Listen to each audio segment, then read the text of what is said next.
تک یہ 500 سال کی مسافت ہے.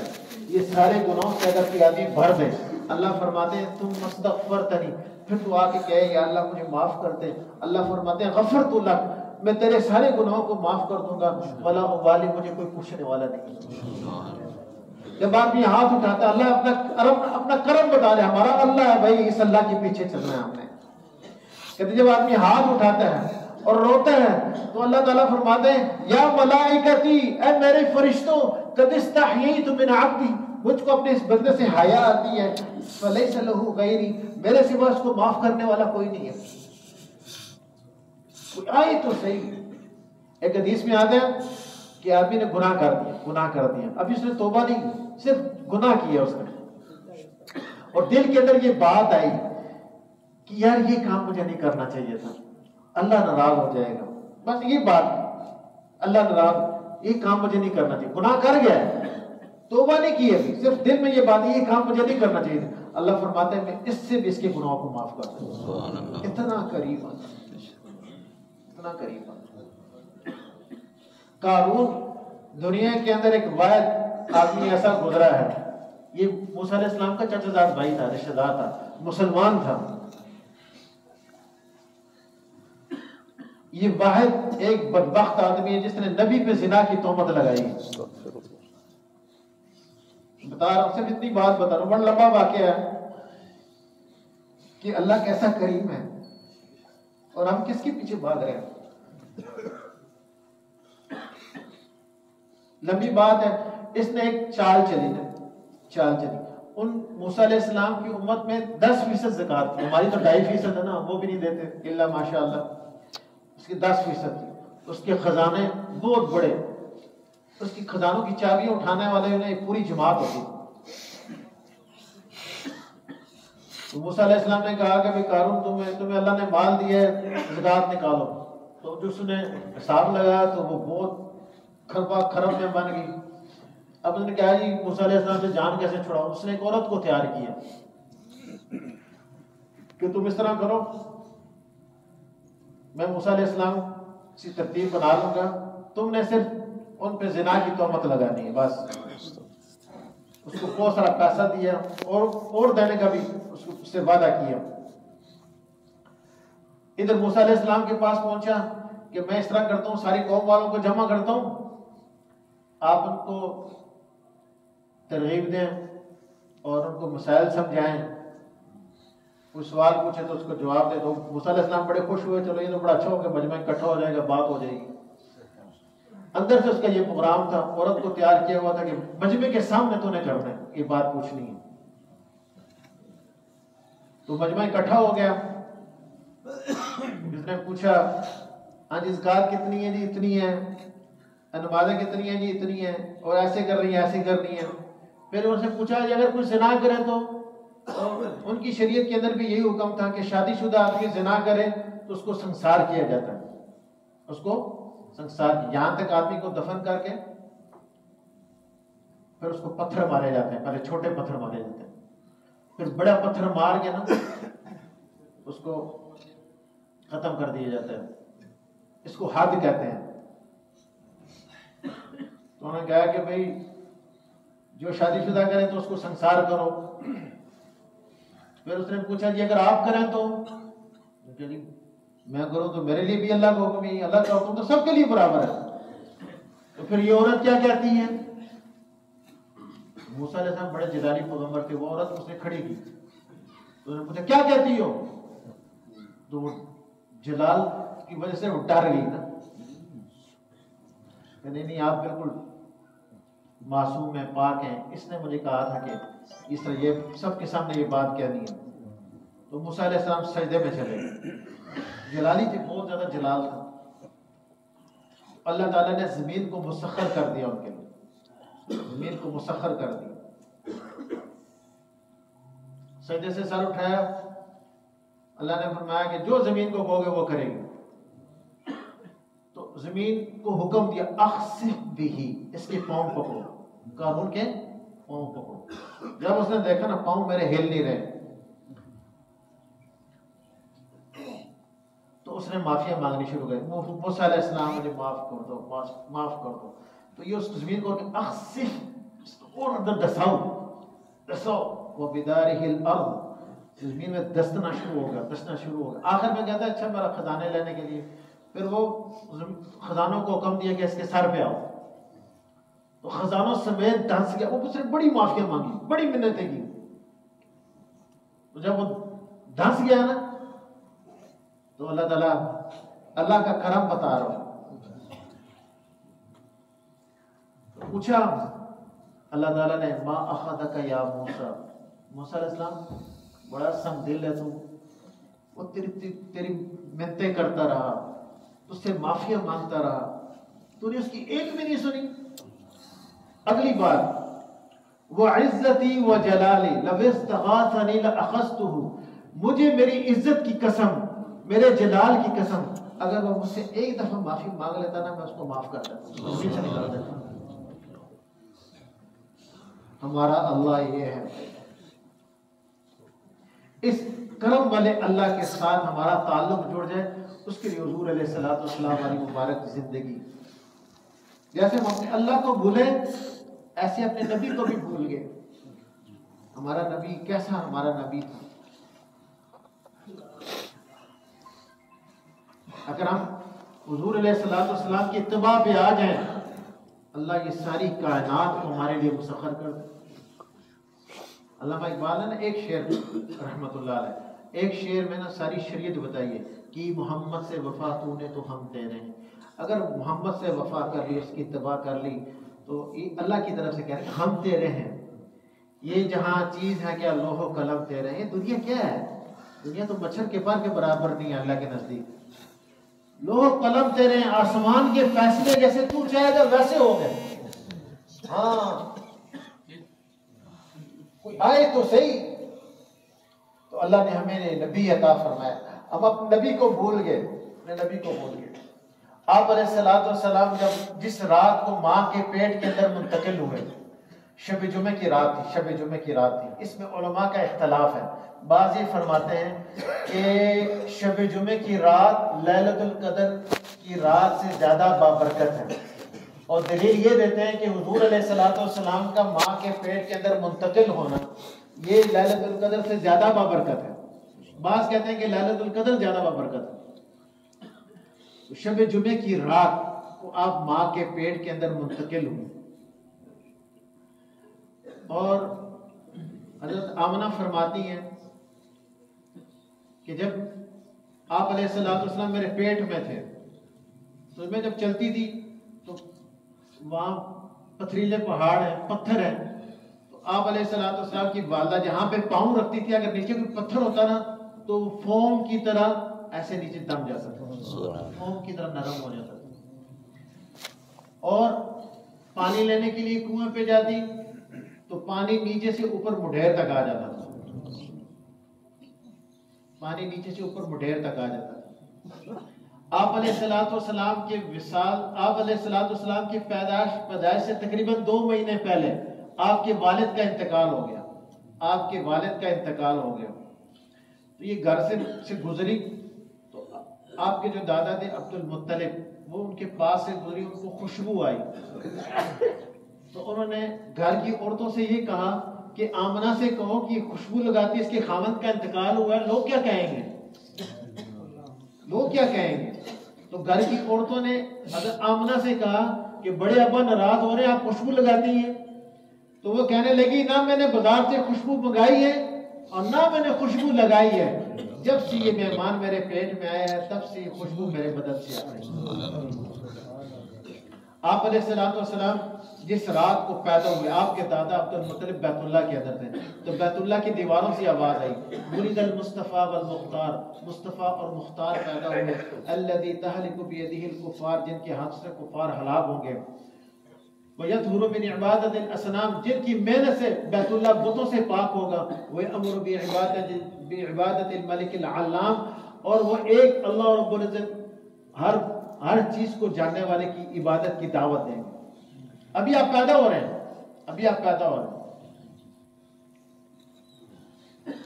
تاریخ ابن اسحاق کی روایت ہے آپ علیہ الصلوۃ والسلام پیدا ہوئے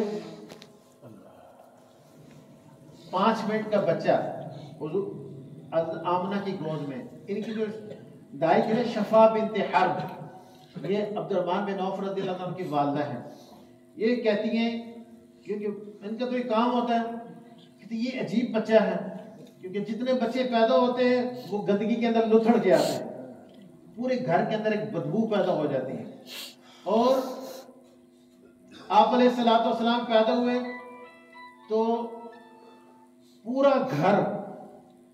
گھر یہ خوشبو سے معطر ہو گیا، اور گندگی کا ایک نشان بھی آپ علیہ السلام کے بدن مبارک میں نہیں تھا، بالکل صاف ستھرے دلے دلائے اللہ پاک نے ان کو پیدا فرمایا۔ اور جو بچہ پیدا ہوتا ہے اس کی ناف کی آنکھ کاٹنی پڑتی ہے، بعد میں اس کا ختنہ کرنا پڑتا ہے، اور فرماتی ہیں کہ میں نے دیکھا کہ ان کا ختنہ کیے ہوئے دنیا کے اندر تشریف لائے، اور آپ کی ناف کی آنکھ بھی کسی نے نہیں کاٹی، تاکہ کل یہ کوئی نہ کہے کہ یہ وہ نبی ہے جس کا ختنہ میں نے کیا تھا، اس کے ناف کی آنکھ بھی میں نے کاٹی تھی، اللہ نے سب سے پاک کر کے بھیجا دنیا کے اندر۔ اور اب امنہ فرماتی ہیں گھر کی چھت پھٹی اور ایک بادل گھر کے اندر داخل ہوا، وغشیتہ وغیبتہ، اس بادل نے حضور علیہ السلام کو ڈھانپ لیا۔ حضرت آمنہ یہ فرماتی ہیں کہ تھوڑی دیر کے لیے مجھ کو یہ محسوس ہوا کہ بچہ میری گود میں نہیں ہے، میری گود خالی ہے، میری گود خالی ہے۔ اس بادل کے اندر سے آواز آئی، طوفوا بہ مشارق الارض ومغاربها، اس بچے کو مشرق مغرب پھیلا دو، شمال جنوب پھیلا دو، کیوں؟ لیعرف باسمی ونعتی وصورتی، تاکہ سارا جہان اس بچے کے نام کو، ذات کو، صفات کو پہچان لے کہ کون دنیا کے اندر آیا ہے۔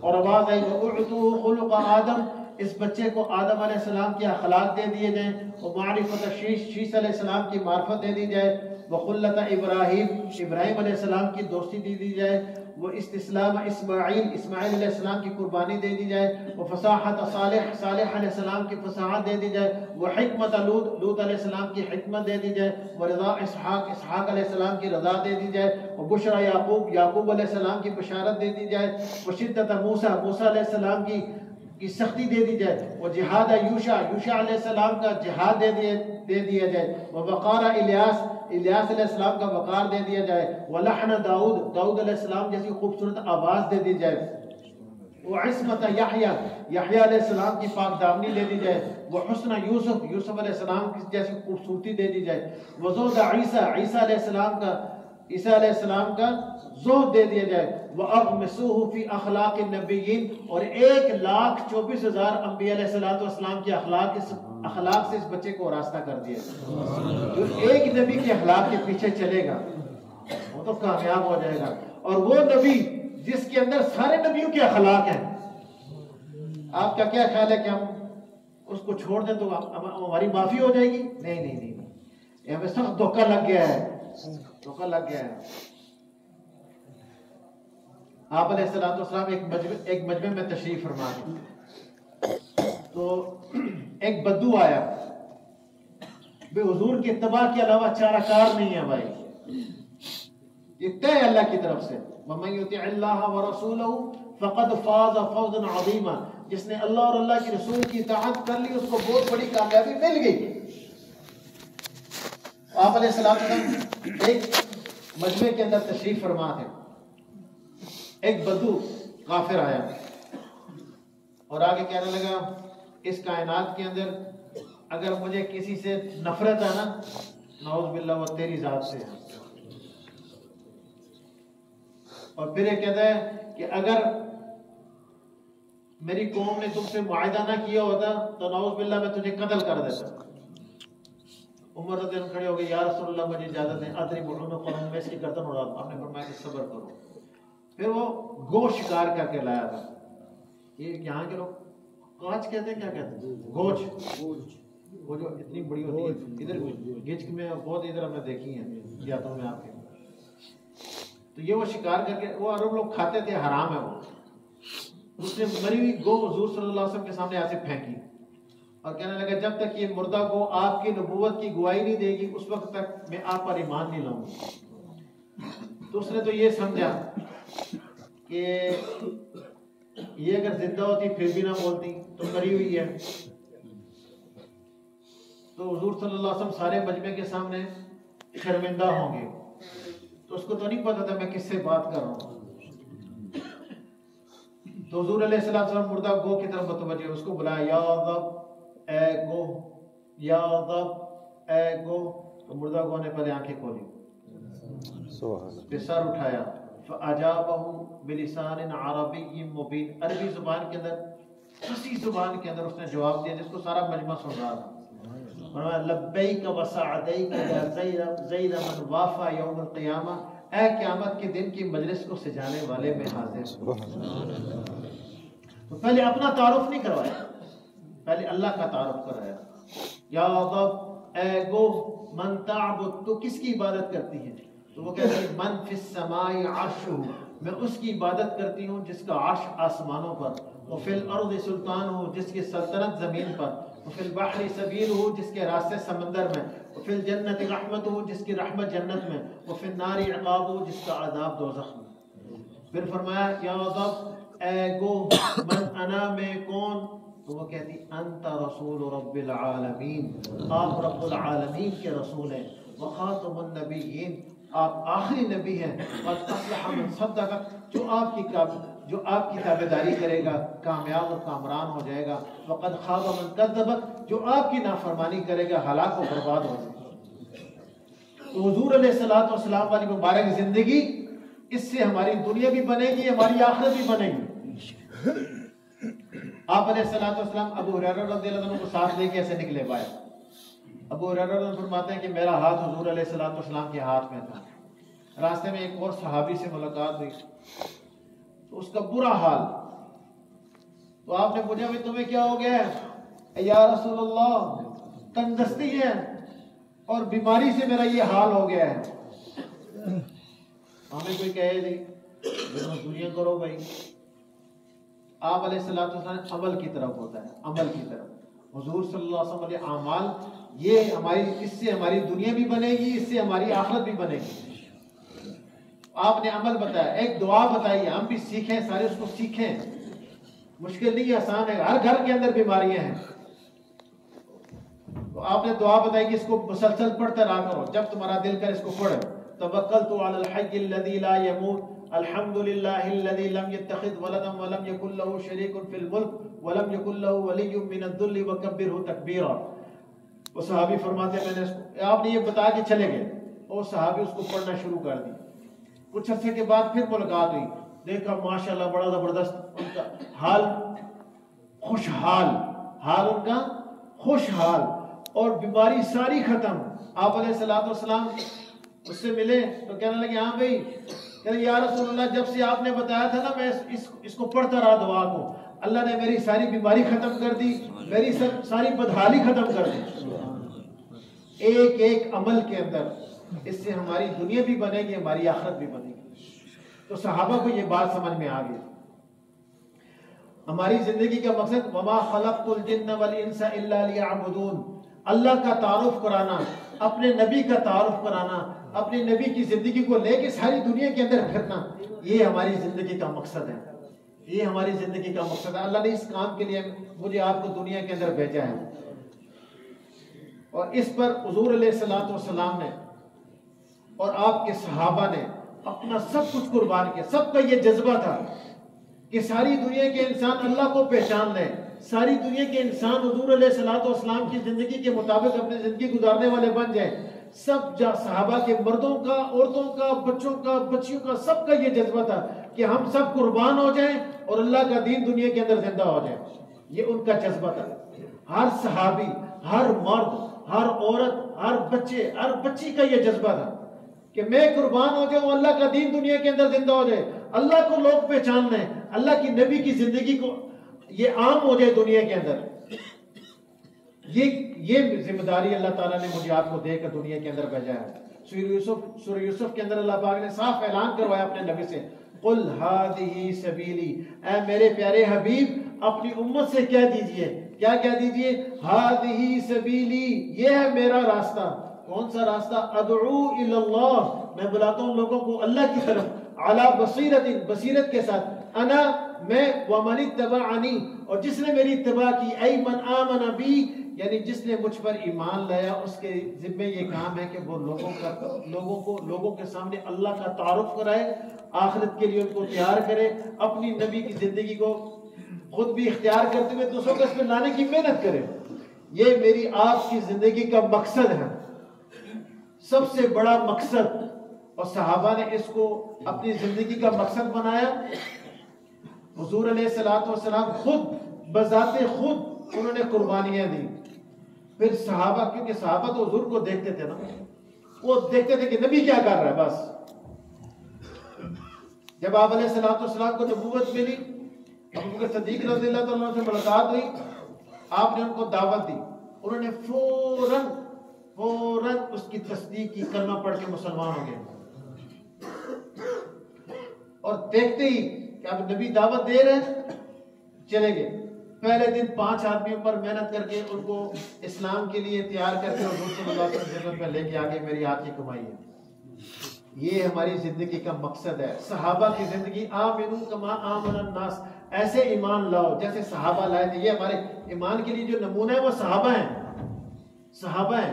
پھر جو بھی آ رہا ہے، مرد آ رہے ہیں وہ محنت میں لگے ہیں، عورتیں آ رہی ہیں وہ محنت میں لگے ہیں۔ حضرت خدیجہ رضی اللہ تعالیٰ عنہ کلمہ پڑھ کے مکہ کی عورتوں کے اندر محنت شروع ہو گئی۔ حضرت علی رضی اللہ تعالیٰ عنہ، یہ بچوں میں یہ پہلے مسلمان ہوں۔ تو یہ محنت ہے اس امت کی، یہ اللہ نے اس کام کے لیے مجھے آپ کو دنیا کے اندر بھیجا ہے۔ اب حضور علیہ السلام کا یہ مقصد یہ ہے کہ ساری دنیا کے انسان اللہ کو پہچان لے، ساری دنیا کے انسان میری زندگی کے مطابق اپنی زندگی گزارنے والے بن جائیں۔ اس کے لیے آپ علیہ السلام نے محنت کی، کبھی ادھر کبھی ادھر، کبھی طائف۔ عائشہ رضی اللہ عنہ نے پوچھا، یا رسول اللہ، احد کی لڑائی کے بعد، حالانکہ احد میں بھی آپ علیہ السلام کو بڑی بڑی تکلیف پہنچی تھی، اور صحابہ نے ایسی حفاظت کی نا حضور علیہ السلام نے،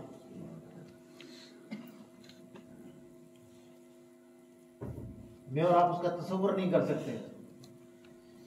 حضرت طلحہ رضی اللہ تعالیٰ عنہ حضور علیہ السلام کے سامنے کھڑے ہیں، ادھر سے تیر آتا ہے نا، اپنا ہاتھ آگے کرتے ہیں، تیر آ کے ہاتھ میں لگتا ہے، حضور کے سامنے کھڑے ہیں، اور ادھر سے تیر آگے لگتا ہے، ادھر سے تیر آتا ہے، یہ ہاتھ آگے کرتے ہیں، پھر تیر زیادہ آنے لگے تو حضور علیہ السلام کے پیچھے نا ایسے ہو گئے نا، جھک گئے، ساری کمر ان کی نا تیروں سے بھر گئی، اپنے نبی کی حفاظت کی۔ حضرت قتادہ بن نعمان رضی اللہ تعالیٰ عنہ،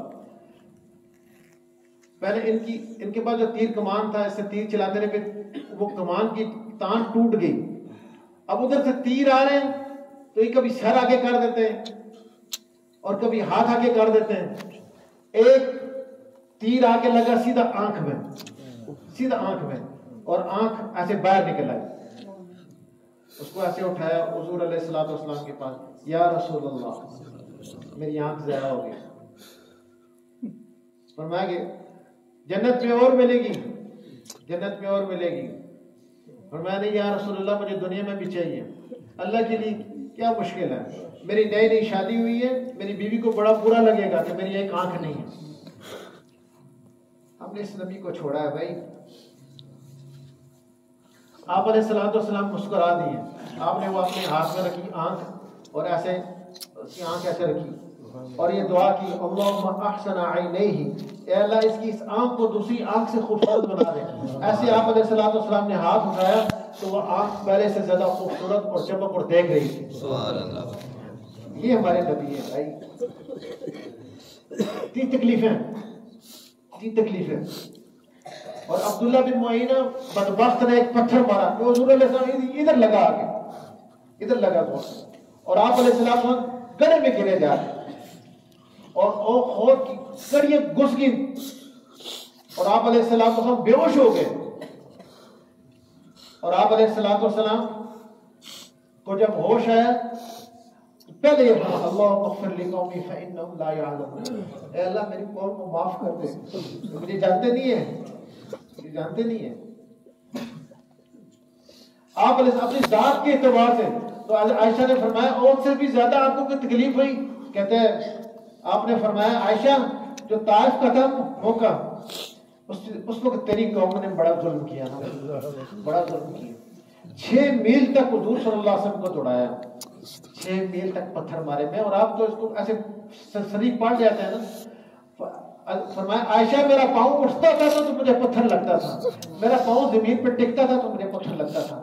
اور جب پتھر لگتا نا بندہ ایسے نہیں ایسے چل رہا ہے، وہ ایسے ہو جاتے تھے، بیٹھ جاتے تھے. وہ پھر آپ صلی اللہ علیہ وسلم کو پکڑتے، 2 بدبخت آتے پکڑتے آپ کو ایسے کھڑا کرتے، پھر آپ کو پتھر مارتے، پھر آپ بھاگتے، پھر آپ بیٹھ جاتے، پھر وہ پتھر مارتے، یہاں تک کہ حضور صلی اللہ علیہ وسلم بے ہوش ہو گئے. زید بن حارثہ رضی اللہ تعالیٰ عنہ نے حضور علیہ السلام کو اپنے کندھے پہ اٹھایا اور دشمن کے باغ میں عتبہ بن اور عتیبہ یہ جانی دشمن ہے، ان جانی دشمنوں نے حضور صلی اللہ علیہ وسلم کے حال کو دیکھا نا تو ان کی آنکھوں میں بھی آنسو آ گئے. اتنی تکلیف اٹھائی ہے آپ علیہ الصلوۃ والسلام، کس کے لیے؟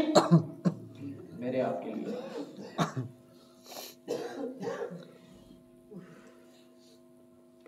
اور اپنے غلام کو بھیجا کہ رشتہ داری کا واسطہ دینا، ان سے کہنا یہ کھال ہے.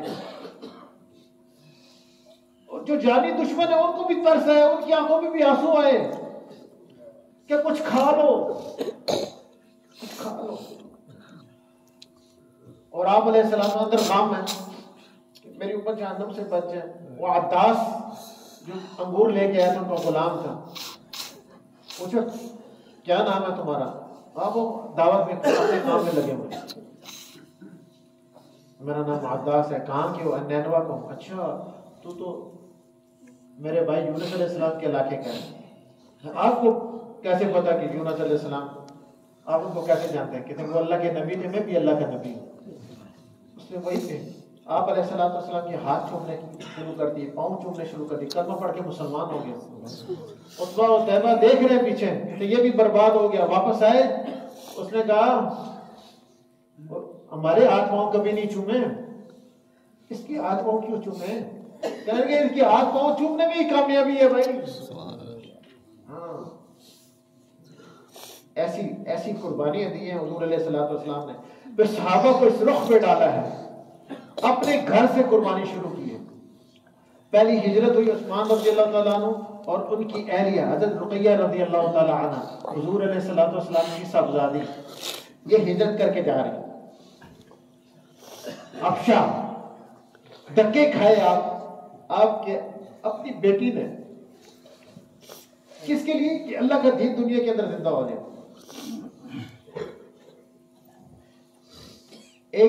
ایک کو اپنا بیٹا بنایا تھا زید بن حارثہ رضی اللہ تعالیٰ عنہ. حضرت جعفر رضی اللہ تعالیٰ عنہ جو علی رضی اللہ کے بھائی ہیں، ان کے چچا زاد بھائی ہیں، حضور صلی اللہ علیہ وسلم کی بہت مشابہت ہے. یہ بھی ہجرت کر کے جا رہے ہیں، سب جا رہے ہیں. کس لیے؟ کہ اللہ کا دین دنیا کے اندر زندہ ہو جائے. بس ہمارا سب کچھ لگ جائے، ہمارا گل لگتا ہے تو لگ جائے، بچے لگتے ہیں تو لگ جائیں، لیکن اللہ کا دین دنیا کے اندر زندہ ہو جائے.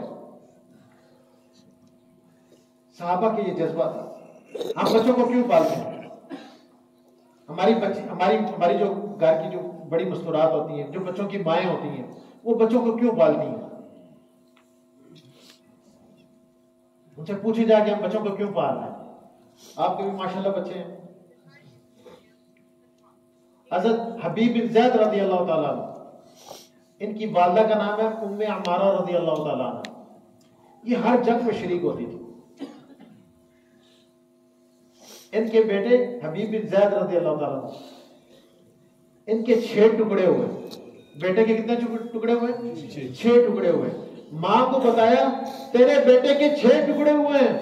ماں کہتی ہے وَلِهَذَا الْيَوْمِ أَرْضَعْتُهُ، اسی دن کے لیے میں نے اس کو دودھ پلایا تھا کہ اللہ کے دین کے لیے قربان ہو جائے. حضرت معاذ بن جبل رضی اللہ تعالیٰ عنہ، ان کا بیٹا عبد الرحمن بن جبل، عبد الرحمن بن معاذ رضی اللہ تعالیٰ عنہ بن جبل، 20 سال کا بیٹا. 20 سال کا بیٹا، آپ میں سے بہت سارے لوگوں کے 20 سال کے بیٹے ہوں گے. 20 سال کے بیٹے کو دیکھ کے باپ کا سینہ کیسے ہوتا ہے. یہ دونوں باپ بیٹا اللہ کے راستے میں ہیں. بیٹا گیا آگے، وہ بیٹے کو تلوار لگی یہاں پہ، میں نے زبان سے کہہ دیا، آپ نے کان سے سن لیا. تلوار لگی اور یہ ایسے کھل گئی جگہ، ایسی جگہ کھل گئی. اس نے گھوڑا موڑا اور باپ کو کہا کہ کہتا ہے ابا جان میں جا رہا ہوں، اللہ کے پاس جا رہا ہوں، اللہ کے پاس جا رہا ہوں. تو باپ کہتا ہے ایو شیء تریدھا یا ابنی، بیٹے اور کیا چاہتے ہیں کہ تو اللہ کے پاس چلا جائے، اور کیا چاہتا ہے؟ اور اس کی جان نکلی، اس کو دفن کیا. تو حضرت معاذ بن جبل رضی اللہ تعالیٰ عنہ، یہ اس امت کا بڑا مفتی ہے، قیامت کے دن علماء کا جھنڈا ان کے ہاتھ میں ہوگا. پوری دنیا میں جتنے علماء ہیں قیامت کے دن ان کے جھنڈے کے نیچے ہوں گے. تو یہ بھاگے بھاگے جا رہے ہیں ابو عبیدہ رضی اللہ تعالیٰ عنہ کے پاس، اور ان کو جا کے کہتے ہیں ابو عبیدہ مجھے مبارک دو، میرا بیٹا اللہ نے قبول کر لیا ہے. یہ جذبے تھے اندر، جذبے کہ میرا سب کچھ قربان ہو جائے، اللہ کا دین دنیا کے اندر زندہ ہو جائے، بس. اور کوئی جذبہ نہیں اندر، کوئی جذبہ نہیں ہے.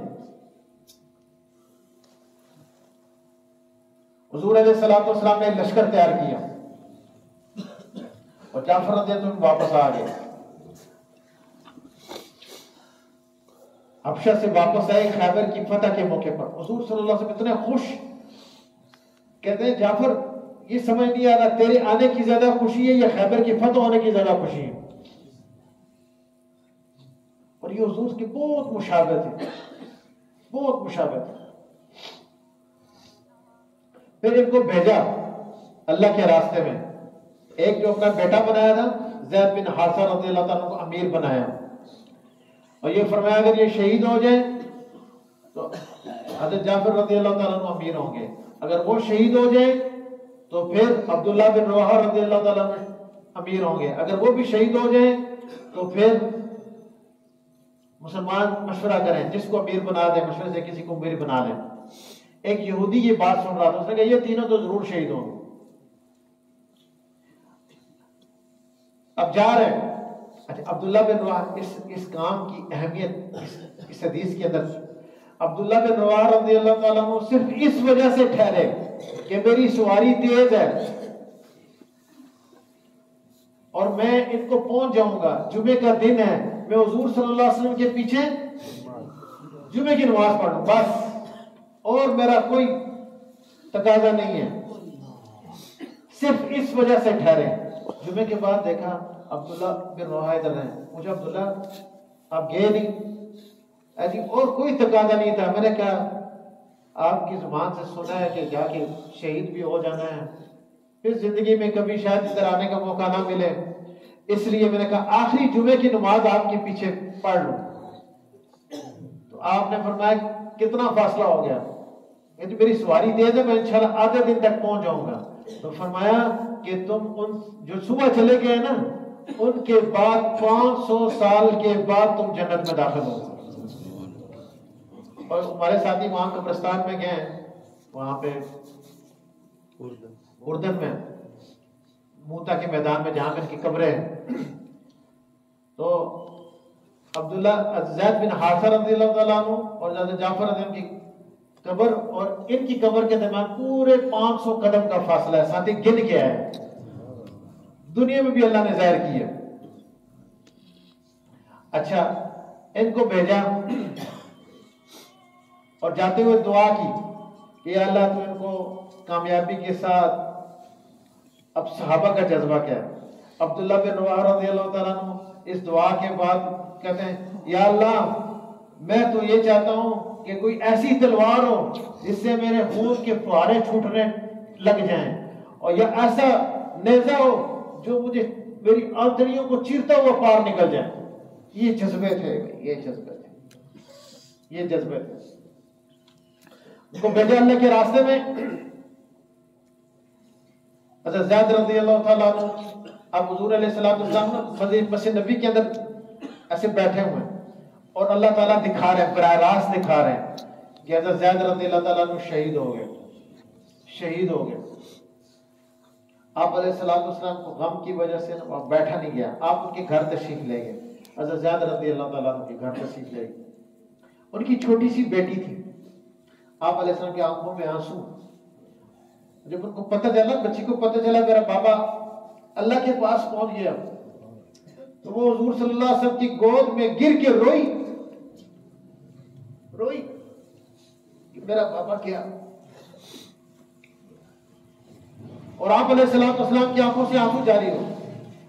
سعد بن عبادہ رضی اللہ تعالیٰ عنہ ساتھ ہیں، کہتے ہیں یا رسول اللہ آپ رو رہے ہیں؟ تو آپ نے فرمایا کہ یہ آنسو محبوب کی یاد کے آنسو ہیں۔ آج میرا بیٹا مجھ سے جدا ہو گیا نا، یہ اس کی یاد میں آنسو۔ پھر جھنڈا لیا حضرت جعفر رضی اللہ تعالیٰ عنہ، اور شیطان اس کے سامنے آ گیا، حضرت جعفر رضی اللہ کے سامنے انسانی شکل میں آ گیا۔ کہتے ہیں جعفر اور تیرے چھوٹے چھوٹے بچے ہیں، جوان تیری بیوی ہے، بھاگ جا بھاگ جا۔ وہ کہتے ہیں آج سامنے ہے، آج بھاگنے کی بات کرتے ہیں۔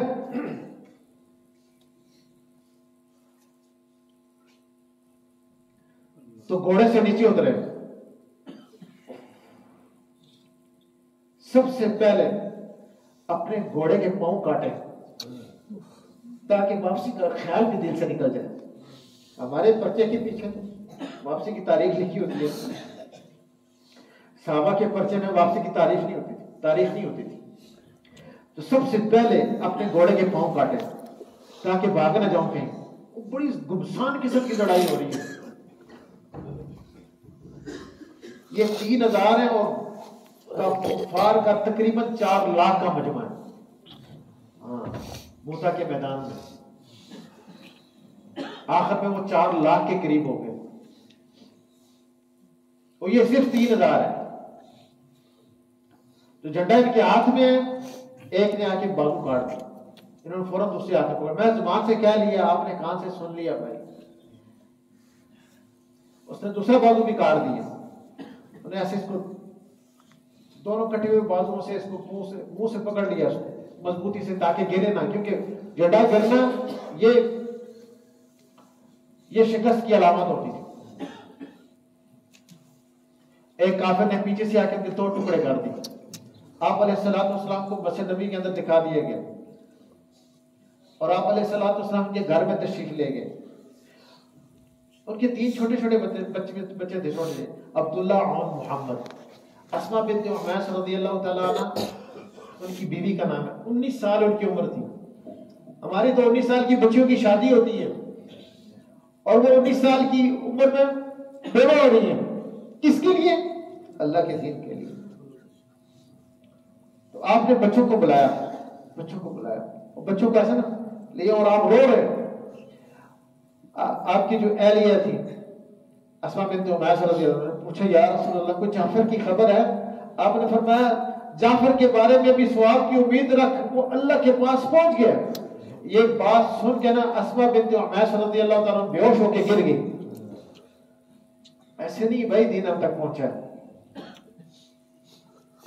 اور آپ نے فرمایا جعفر کے بازو کٹ گئے، میں دیکھ رہا ہوں کہ اللہ تعالیٰ نے اس کے بازو کے بدلے میں اس کو پر دیے، وہ جنت میں اڑتا پھر رہا ہے، اڑتا پھر رہا ہے۔ اور لڑائی ہو رہی ہے، عبداللہ بن رواحہ رضی اللہ عنہ کونے میں ہیں۔ لوگ کہتے ہیں سال والوں کی بڑی قربانی ہے، ہماری کیا قربانی ہے بھائی؟ اور صحابی فرماتے ہیں گوشت کا ٹکڑا وہ کھا رہے، 3 دن سے کچھ چکھنے کو نہیں ملا تھا۔ ہماری تو چائے لیٹ ہو جائے تو ہمارا بلڈ پریشر ہائی ہو جاتا ہے، 3 دن سے کچھ چکھنے کو نہیں ملا تھا۔ اور ان کو بتایا کہ جعفر شہید ہو گئے۔ پھر عبداللہ بن رواحہ رضی اللہ عنہ، یہ انصاری تھے، یہ اٹھے، اب دل میں تھوڑا تردد پیدا ہو گیا، تو اپنے دل کو دعوت دیتے ہیں ابھی، اے دل تجھے اترنا ہوگا، خوشی سے اتر یا ناگواری سے اتر، چھوڑوں گا نہیں تمہیں۔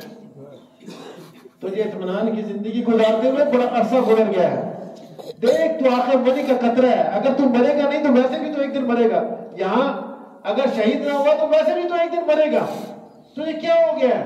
تو جنت کو پسند نہیں کرتا؟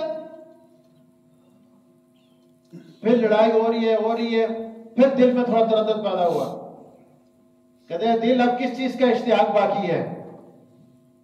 اگر بیوی کا ہے تو اس کو 3 طلاق، اور اگر مال کا ہے تو وہ سب اللہ کے راستے میں صدقہ، اور اگر باپ کا ہے تو وہ بھی، اور اگر غلام ہے تو وہ بھی سارے آزاد سب کچھ قربان کیا اور شہید ہو گئے۔ اب 3 صحابہ اس پہ کٹ چکے ہیں اور ایک دوسرے کو جھنڈا پکڑا رہے ہیں، کوئی جھنڈا پکڑنے کے لیے تیار نہیں۔ مشورے میں کسی نے کہا کہ خالد کو پکڑو، خالد رضی اللہ عنہ نے کہا میں نیا آدمی کسی پرانے کو پکڑو، کہتے نہیں تم ہی پکڑو، تم ہی پکڑو، تم ہی پکڑو۔